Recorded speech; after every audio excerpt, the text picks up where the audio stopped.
Hello friends, welcome to our show. A lot of people are suffering from various health problems and one of them is varicose vein. Let me introduce to you Dr. Pradeep Mule, Senior Consultant Interventional Radiologist practicing in New Delhi, India. Welcome to the show, Dr. Mule. Okay, what are the treatment options for varicose vein? In majority, those don't have any problem, so they're not required any treatment. Okay. Remaining, those having the early problem, they may need just the compression stopping. But those are the complicated by worsening the varicose vein. They need either the surgical treatment or a non-surgical treatment.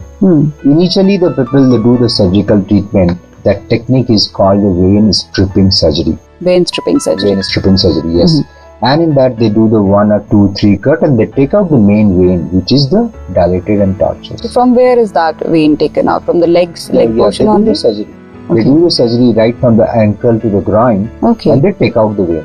But what the problem comes in the vein stripping surgery, the recurrence rate is too high. Right?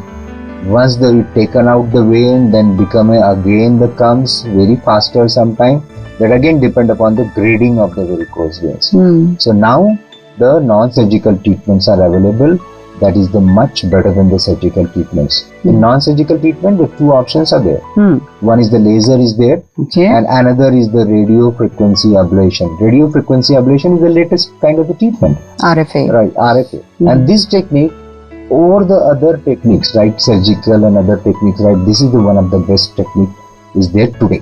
I don't know what is going to become the tomorrow, much better than the RFA.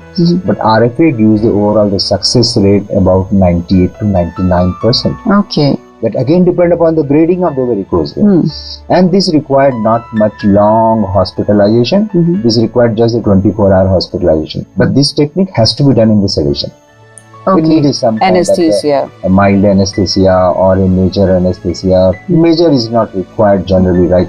But this need that. But particularly in this technique, in the radiofrequency ablation, the rest is not required.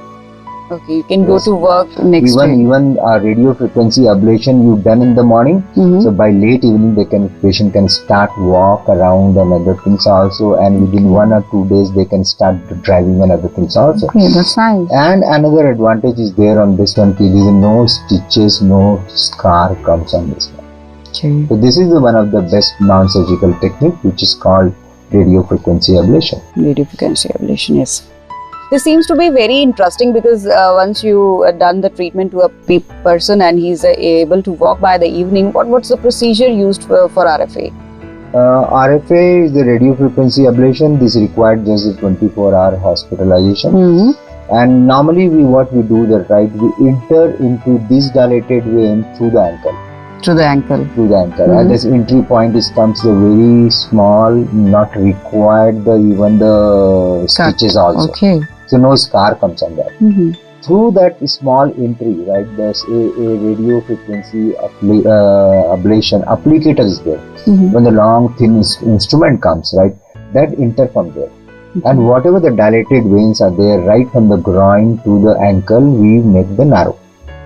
So the excessive amount of the blood which is not accumulating there, along with the varicose vein, lot of side branch also there, which normally we see from outside, and some perforator also there. Perforator is the another vein which also become a worse in varicose vein patients, which is connecting from the deeper system to the varicose vein.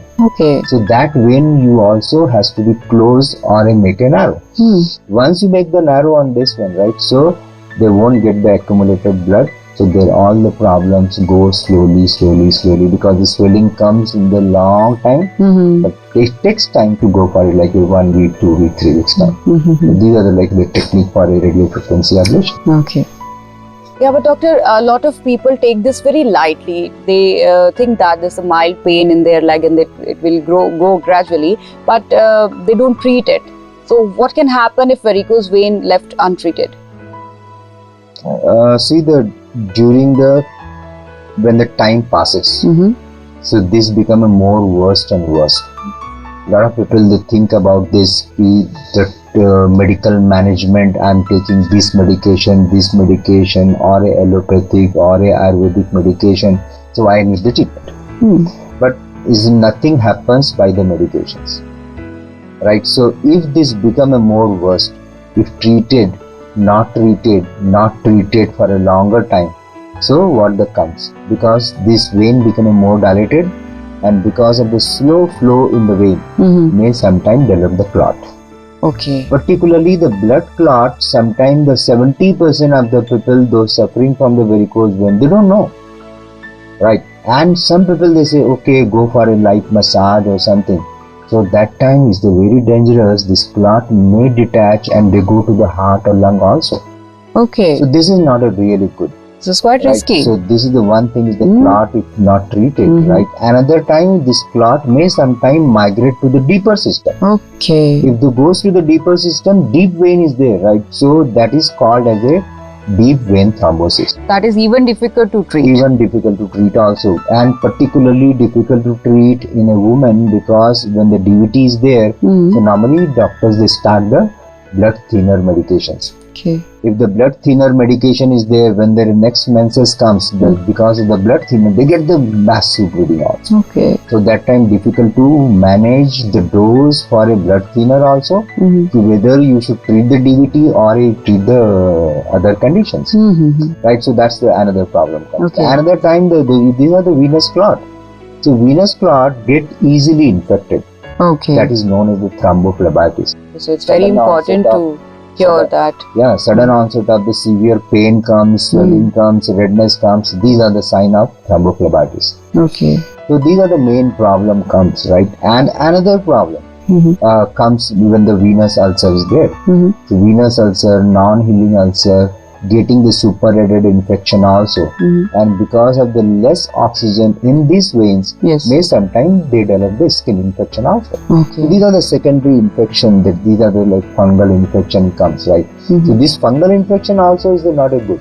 So mainly if you're untreated, what the problem comes? One is the clot comes, thrombophlebitis comes, infection comes, DVT comes, may sometimes this clot go to the heart also, may sometimes the venous ulcer also. It's a long list. Okay. So better to get the treatment when they have the symptomatic, when they have the problem, earliest as possible. Okay. Okay. Should be treated on time, otherwise it can cause a lot of problems. Okay. Is the treatment of varicose vein by radiofrequency ablation covered by insurance? Yes, most of the insurance they cover the varicose vein ablation treatment. Okay, so what are the other non-surgical treatments you offer? Other non-surgical treatment is the long list, right? The being like intervention, vascular intervention, radiologists all over the world. When you see that there's so many number of the diseases are there. So today just I wanted to tell you about what the common type of the non-surgical treatment normally that general public also knows about that, like a uterine fibroid, adenomyosis, pelvic congestion syndrome, blocked fallopian tube, and varicose veins, what we talked about that right now, and back pain because of the disc herniation. In this we do the ozone therapy and nerve blocks kind of things, and even the untreated liver tumors, that also can be done by the similar kind of the technique, right? The radiofrequency ablation. And in man, the large prostate and the varicocele. Varicocele is the condition, you know, that like the tangled vessels comes in this scrotum, that normally happen to the younger age. So people, they don't like to go for a surgery, right? So the embolization technique is the one of the best technique for them today. Okay, so there is a wide number of non-surgical treatments you are offering. That's very good. And thanks for sharing your information on this varicose vein. I hope this will impart knowledge to people who are suffering from leg pain, and they'll diagnose that either they are suffering from varicose vein or not, and get a non-surgical treatment for sure. Thank you for coming, Dr. Muley. Thank you.